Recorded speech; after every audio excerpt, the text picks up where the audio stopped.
오늘 본문 16절에 세월을 아끼라 때가 악하니라 했습니다. 세월에 해당하는 헬라어 카이로는 중요한 시기 또는 금방 지나가 버리는 특별한 기회를 의미합니다. 또한 아끼라에 해당하는 헬라어 엑사고라 조메노는 도로 사다, 속량하다는 의미로 신약 성경에서 율법으로부터의 구속과 관련하여 사용되었습니다. 세월을 아끼라는 말은 금방 지나가 버리는 중요한 시간을 도로 사라는 의미로 해석할 수 있습니다. 다르게 표현하면 우리에게 주어진 지금이라는 시간은 금방 지나가 버리는 것이지만 우리에게 지금은 우리 인생에 있어 아주 중요한 시간이기 때문에 헛되게 흘려보내지 말아야 한다는 의미로 해석할 수 있습니다. 또한 우리에게 주어진 시간들을 돈을 주고라도 다시 사는 심정으로 매 순간순간을 귀하게 여기면서 헛되게 살지 말아야 한다고 해석할 수 있습니다. 주어진 시간을 의미 없이 보내고 싶은 사람은 아무도 없을 것입니다.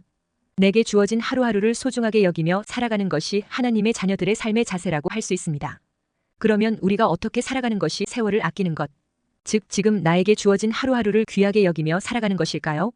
우리에게 주어진 시간을 아끼는 방법을 이야기한다면 이런저런 방법들을 이야기할 수 있을 것입니다. 본문은 믿음으로 사는 하나님의 사람들이 세월을 아끼는 방법에 대해서 말씀해주고 있습니다. 그러니까 지금 나에게 주어진 시간을 소중하게 사용하고 나에게 주신 기회를 돈을 주고라도 사기 위해 해야 할 일들에 대해서 하나님은 바울 사도를 통해서 우리에게 말씀해주고 있습니다. 베드로 사도는 항상 우리에게 있는 시간을 빼앗으려고 마귀는 우는 사자와 같이 삼킬 자를 찾고 있다고 경고하고 있습니다. 베드로전서 5장 8절에 근신하라 깨어라. 너희 대적 마귀가 우는 사자같이 두루 다니며 삼킬 자를 찾나니 했습니다. 또한 우리가 시간을 아껴야 할 이유는 때가 악하기 때문이라 했습니다. 시간은 언제나 우리 곁에 머물러 있지 않습니다. 순식간에 휙 하고 지나가 버리는 것이 세월입니다. 사도 바울이 이 편지를 쓰던 시기는 계시록 18장 13절에서 언급하는 것처럼 사람의 영혼을 상품으로 거래하는 로마의 기독교 박해가 극심한 시대였습니다. 하나님의 일을 방해하는 사탄은 세월이 좀 먹느냐, 새털같이 많은 날들이 기다리고 있는데 무엇이 그리 걱정이냐, 오늘 못하면 내일 하면 되지 하며 우리에게 속삭입니다. 그러나 우리는 거기에 속아 넘어가서는 안 됩니다. 우리에게 주어진 시간은 하나님을 영화롭게 하며 세상을 복되게 만드는 가치 있는 시간이고 기회입니다. 우리 인간은 바로 그와 같은 시간을 소유하고 있었습니다. 그러나 인류 타락과 함께 이 세상은 대적 마귀가 우는 사자같이 두루다니며 삼킬 자를 찾는 어둠에 속한 곳이 되고 말았습니다. 그래서 바울은 에베소서 6장 12절에서 세상에는 어둠의 세상 주관자들이 있다고 했습니다. 또 예수님은 요한복음 12장 46절에서 나는 빛으로 세상에 왔나니 물은 나를 믿는 자로 어둠에 거하지 않게 하려 함이로라 했습니다. 그러니까 아담의 범죄 타락 이후로 이 세상에 사는 모든 인간이 함께하는 모든 시간은 어둠, 즉 악한 영에게 속하게 되었습니다. 그래서 본문은 때가 악하니라고 말합니다. 그러므로 그리스도의 보혈로 구속함을 받아 빛의 자녀가 된 그리스도인들은 여전히 빼앗겨 본질상 어둠에 속해 있는 시간들을 적극적으로 되찾아와 의미 있는 기회로 만드는 삶을 능동적으로 살아야 하는 것입니다. 그것이 바로 믿음의 선한 싸움입니다. 만약 우리가 이 어둠의 세상 속에서 생각 없이 수동적으로 살아가게 되면 이미 어둠의 영역 속해 있는 모든 시간과 날들은 다 의미 없이 흘러가 버리게 되는 것입니다.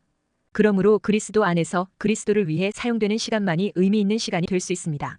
지금도 어둠 속에서 흘러가고 있는 시간 속에 있는 성도들에게 말씀은 진지하게 권고하고 있습니다.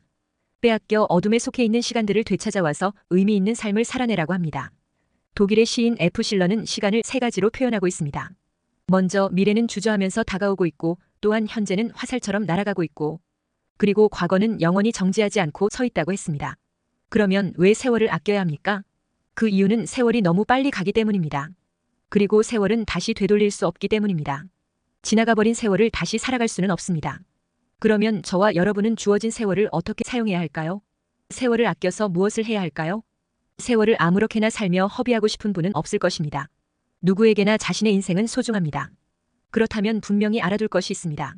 그것은 하나님께서 우리 인간에게 허락하신 은혜와 축복의 시간이라는 사실입니다. 하나님께서 그 외아들 예수님의 피값으로 죄의 종됐던 우리를 건져낼 정도로 우리를 귀하게 대해주신 분이 하나님이십니다. 그러므로 우리는 하나님 앞에서 세월을 아끼며 살아야 할 가치 있는 존재인 것입니다. 첫째, 시간의 주인은 하나님이시므로 하나님 앞에서 시간을 사용하는 중심으로 살아야 합니다. 하나님 이외에 그 누구도 흐르는 시간을 조절하거나 멈추게 할 수 없습니다. 우리는 모두 하나님으로부터 각자의 정해진 분량의 삶의 시간을 받았습니다. 사람들은 이것을 가리켜 생명이라고 합니다. 이 생명의 기한은 사람마다 다 다릅니다. 어떤 사람은 길고 어떤 사람은 짧습니다. 그러나 길고 짧은 것이 중요한 것이 아니라 어떻게 시간을 살았느냐가 중요합니다. 성경에서 가장 긴 수명을 가진 사람은 창세기 5장에 나오는 무두셀라입니다. 그는 무려 969세를 누리며 살았습니다. 그러나 그는 자식을 낳은 것 외에 특별한 일을 한 기록이 없습니다. 반면에 하나님의 아들 예수 그리스도는 이 땅에서 33세밖에 살지 못했으나 인류 구원을 위한 하나님의 계획을 온전히 이루었습니다. 또한 독일의 본 회퍼 목사님은 39세에 순교했으나 세계의 모든 성도들에게 복음의 빛을 비추었고, 한국의 주기철 목사님은 39세에 하나님의 부르심을 받았지만 그는 한국 기독교 역사에 뚜렷한 족적을 남겼습니다. 그러므로 우리는 시간에 대해 생각할 때 양보다 질이 더 중요하다는 것을 알 수 있습니다. 결국 시간의 질적인 문제는 그가 어떻게 살았느냐 하는 것에 달렸습니다. 그러면 우리는 어떻게 살아야 하겠습니까? 오늘 본문은 세월을 아끼라 합니다. 그러면 과연 시간을 아낄 수 있는 것일까요? 어떤 물질처럼 아껴둔다는 저축 개념이 성립되느냐는 것입니다. 시간은 내가 지금 아껴둔다고 다음에 다시 쓸 수 있는 것은 분명히 아닙니다. 그렇다면 이 말씀이 의미하는 바가 무엇입니까? 여기서 중요한 것은 아끼라는 것입니다. 시간을 아낀다는 것은 시간을 더 열심히 사용하는 것을 말합니다. 다른 것들은 사용하지 않고 남겨두는 것이 아끼는 것이지만 시간은 많이 쓸수록 아끼는 것입니다. 그러기 위해서 먼저 부지런해야 합니다. 잠언은 이렇게 말씀합니다. 잠언 6장 6절에 게으른 자여 개미에게 가서 그가 하는 것을 보고 지혜를 얻으라 했습니다. 그리고 시간을 아끼기 위해서는 시간을 잘 지켜야 합니다. 시간을 지킨다는 것은 자신의 시간뿐 아니라 다른 사람의 시간도 소중하게 여기게 만드는 것입니다. 또한 시간을 지킨다는 것은 기회가 소중한 줄 알고 놓치지 말아야 합니다. 옛날 말에 하늘의 때라는 말이 있습니다. 다시 말해 하나님께서 주신 때를 말합니다. 곡식을 심을 때가 있으면 거둘 때가 있습니다. 그와 같이 그 때가 지나가면 할 수 없는 일들이 있습니다. 그리고 시간을 아끼기 위해서는 하나님의 시간은 하나님께 드려야 합니다. 하나님의 시간이란 하나님께 드려야 하는 시간을 말합니다. 즉 주일 성수와 사명 감당하는 시간을 말합니다. 우리가 정말 시간의 선한 청지기가 되려면 하나님께 드려야 할 시간을 내 유익을 위해 사용하지 말아야 합니다. 오늘 본문에서 때가 악하기 때문에 세월을 아끼라 했습니다. 그러니까 때가 악할수록 시간을 잘 사용해야 한다는 것입니다. 악한 세상일수록 성도는 어떻게 살아야 할지 잘 생각해야 합니다. 그래서 본문 17절에 그러므로 어리석은 자가 되지 말고 오직 주의 뜻이 무엇인가 이해하라 했습니다. 하나님께서 내게 맡겨주신 것 가운데 하나님의 선하신 뜻이 무엇인지 이해하고 시간을 사용해야 할 것입니다. 하나님은 천지 만물을 창조하신 창조주로서 주인이십니다. 그리고 그 하나님께서 우리를 창조하시고 우리에게 맡겨주신 것에는 여러 가지가 있습니다. 먼저 자연이 그러합니다. 하나님은 태초의 말씀으로 천지 만물을 창조하시고 그것을 우리에게 맡겨주셨습니다. 그러므로 이 자연을 하나님의 뜻대로 다스리고 잘 관리해야 합니다. 돈과 재물도 마찬가지입니다. 성경은 분명하게 말씀하기를 이 세상에서 우리가 소유한 돈과 재물은 우리의 것이 아니라고 말합니다. 내게 있는 재물은 하나님이 나에게 잠시 맡겨주신 것임을 알고 그것들을 하나님의 뜻대로 잘 사용할 수 있어야 한다는 것입니다. 그리고 무엇보다 하나님이 맡겨주신 것 중에서 가장 중요한 것은 시간이라고 할 수 있습니다. 우리에게 시간이 주어지지 않았다면 우리가 가진 모든 것은 아무것도 제대로 사용할 수 없게 됩니다. 그러니 그 가진 모든 것이 아무 의미가 없어집니다. 그렇기에 하나님이 우리에게 주신 시간이야말로 가장 중요한 것이라 할 수 있습니다. 우리는 하나님이 맡겨주신 시간을 잘 관리하고 활용해야 합니다. 그러나 안타깝게도 대부분 우리는 그렇게 하지 못하고 있습니다. 가장 큰 이유는 하나님께서 시간을 내게 맡겨주셨다는 사실을 인지하지 않으므로 시간의 주인이 마치 나 자신인 양 살고 있기 때문입니다. 그러나 시간은 근본적으로 하나님의 것이고 우리는 그 시간을 맡아서 관리하는 청지기일 뿐입니다. 이 같은 사실을 잘 모르면 마지막 심판 때 주님 앞에서 시간을 잘못 사용한 까닭으로 책망을 받을 사람들이 적지 않을 것입니다. 그러므로 지금부터라도 게으르지 말고 부지런하고 가급적 규칙적인 생활을 하고 좋은 기회가 온다면 결코 놓치지 말고 사용하는 지혜로운 사람이 되시기를 주의 이름으로 축원합니다.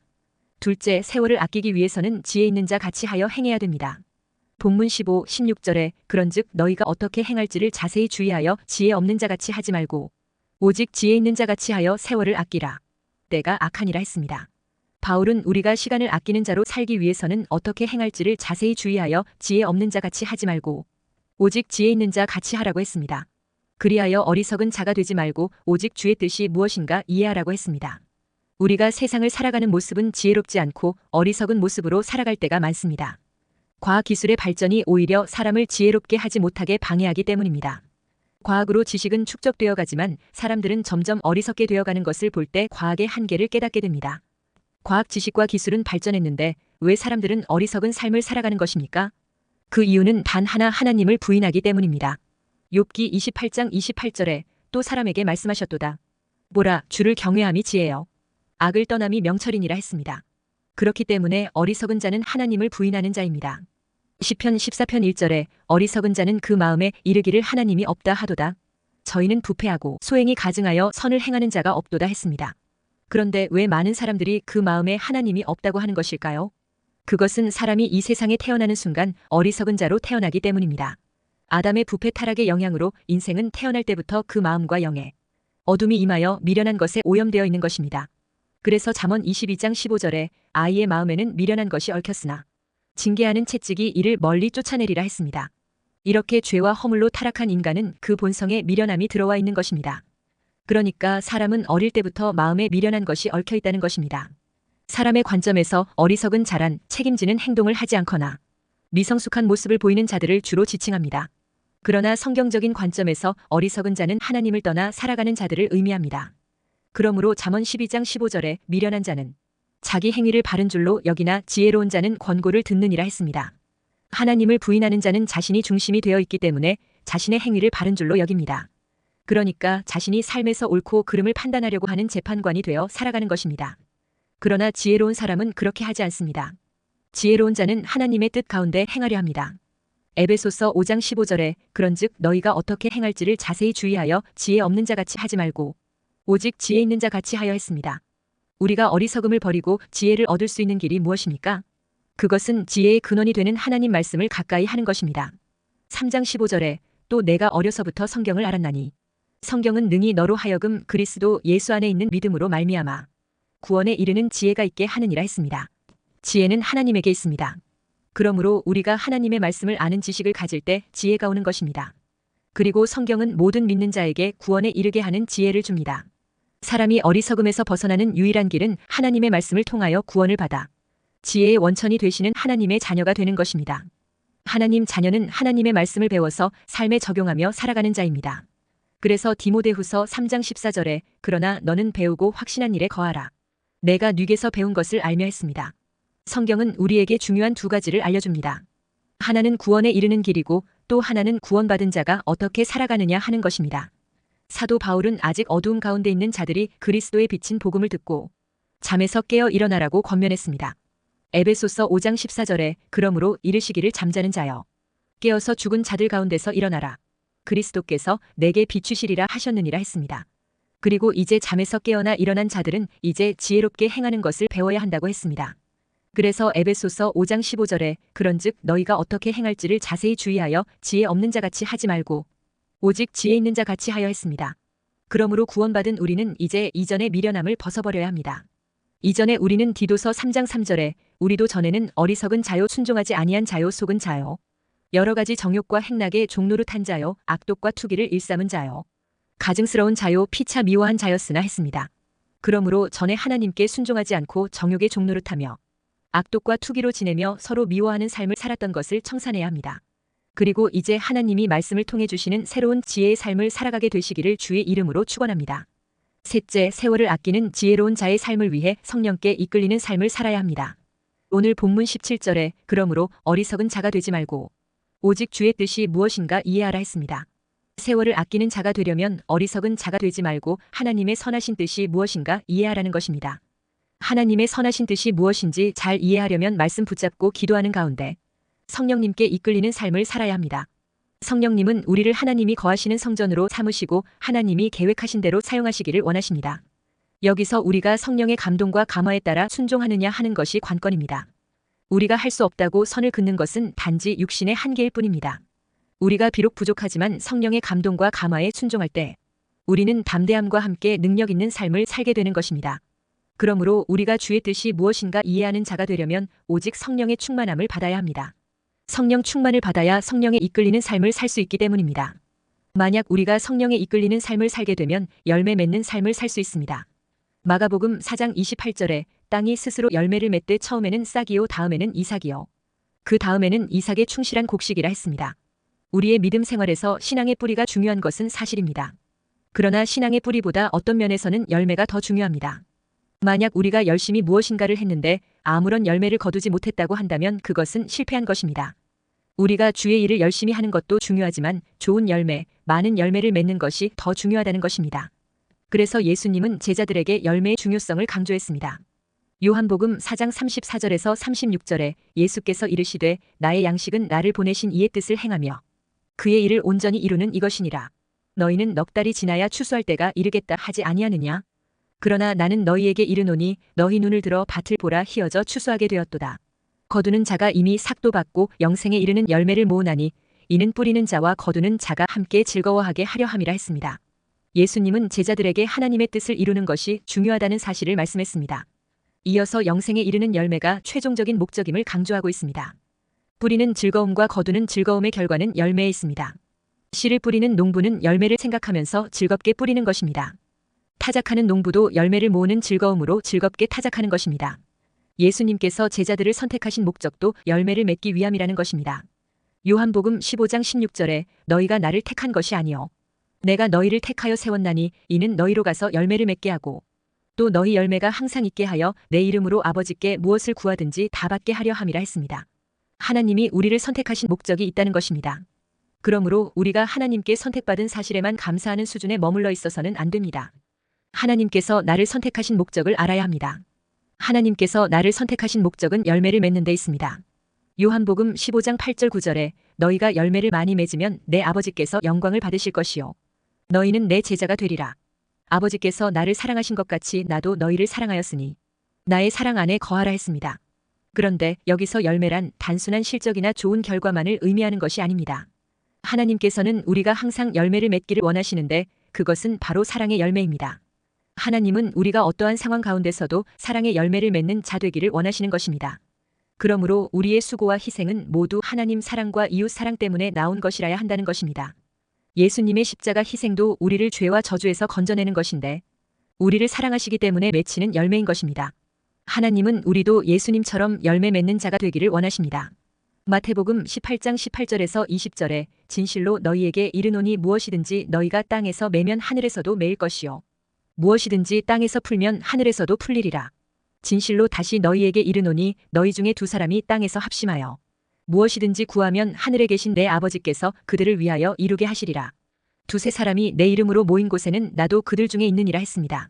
이미 우리는 좋은 열매를 맺히기 위해 참포도나무 되신 예수님께 접붙임 받은 자들입니다. 그러므로 예수님께 잘 붙어 있어 은혜를 공급받아야 합니다. 그래서 좋은 나무가 나쁜 열매를 맺을 수 없고 못된 나무가 아름다운 열매를 맺을 수 없다고 했습니다. 그리고 결국 심판의 기준도 열매가 되는 것입니다. 마태복음 21장 43절에 그러므로 내가 너희에게 이르노니 하나님의 나라를 너희는 빼앗기고 그 나라의 열매 맺는 백성이 받으리라 했습니다. 그리고 아름다운 열매를 맺지 않는 가지는 지옥불에 던져지게 되는 것입니다. 그러므로 우리는 갈라디아서 5장에 나오는 성령의 9가지 열매를 맺히는 자가 되어야 합니다. 성령의 열매는 하나님의 아가페 사랑의 성품들입니다. 이제 이 세상을 살면서 세월을 아끼며 지혜롭게 사는 비결은 바로 하나님의 성품의 열매를 맺히는 것입니다. 사랑, 희락, 화평, 오래 참음, 자비, 양선, 충성, 온유, 절제의 열매가 맺히는 구원받은 하나님의 사람으로 남은 생애를 살아가는 세월을 아끼는 지혜로운 자가 되시기를 주의 이름으로 축원합니다.